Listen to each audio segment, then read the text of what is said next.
In the last video, we were just talking about the Homestead Act, the significance of it. We talked about other draws that pulled people out west, which was mining.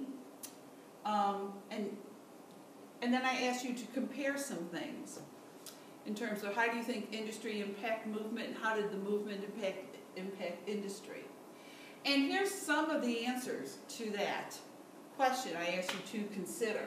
The people who moved out west, they needed more manufactured goods. They needed cloth to make their clothes. They needed shoes. They needed tools. They needed hammers and nails and all these things. And so they move out there, and these are the things that they need. What the people in the east needed is they needed the natural resources from the west.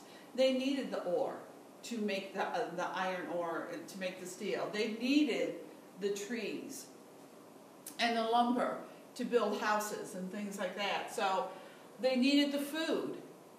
They needed the wheat that was grown. They needed all the beef, the cattle that was grown on these ranches. And so the West offered natural resources to the factories in the East. And so cities grew in the East as demand for products increased. And so not only do you have people moving out west in our country, but now you have people pouring into the cities because manufacturing is exploding so they could make things to send to the people moving out west. So it's this circular kind of relationship. People in the West needed things. They would go to they would order them from the factories. The factories had more orders, needed more people to work in them. People were drawn to the cities. They would ship those things out there, and it was this continual loop. And so now you have immigrants who are coming into the United States, and maybe they don't specifically want to farm, but they see opportunities in the factories in the cities. So the cities are booming. The economy's booming. I want you to compare the answers that you had written when I asked you to consider that question with the information on the last two slides. And I want you to stop and take a moment and say, was I on track? Did I see this connection? And if you didn't, write the connection down now where you gave your answers. After the Civil War, this is where our country was. You had the Confederacy. You had these states here that were occupied areas, and they were for the Union, but they had slavery. And then you have these different territories. These are not states. This is in 1860. By 1900, you have all these states created. So in order for a territory to apply for statehood, they had to have a certain number of, the population had to be at a certain level. They had to have organized districts and voting and things like that. And so in these short few years, these 40 years, the country has doubled in terms of states. And so then this impacts Washington, D.C. Congress is getting larger. The House of Representatives is getting much larger. As the population moves into these eastern states and into the cities, the more representatives from there. So it's a huge flux, and things are changing very rapidly in this time, for not just for individual people coming here in business, but for government and schools and infrastructure and laying down more railroad tracks, and so many things were impacted during this stage.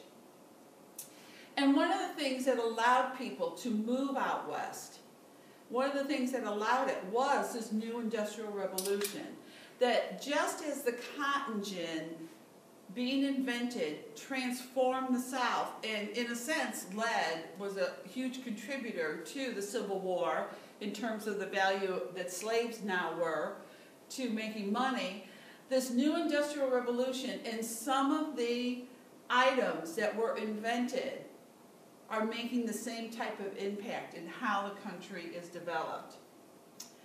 And here is some of our vocabulary we're going to talk about, and some of the men who became very, very wealthy in it, and some of the positives and some of the negatives, like child labor. Industry grows. What led to industry growing? Well, we have people moving out west, and we're going to just stay here for a while so you really understand this process. People began to move out west, and there are the natural resources needed to make things. So as people are moving west with the Homestead Act and the discovery of gold, mines, and those things, they're running across all these natural resources. So they have these natural resources, and they are sending them back to the factories. Now, within this, you have a big influx of people coming to the United States. The population is growing, so you have a real abundance of skilled laborers, people who have specific skill, and then you have a huge pool of unskilled laborers, people who come here, maybe have never worked in the factory before, but are willing to learn how to produce in the factory. Now, as you have people coming over and the population is growing and growing and growing, you have more people here who want to buy and need things. So the demand then for natural resources and labor to make things is getting bigger and bigger.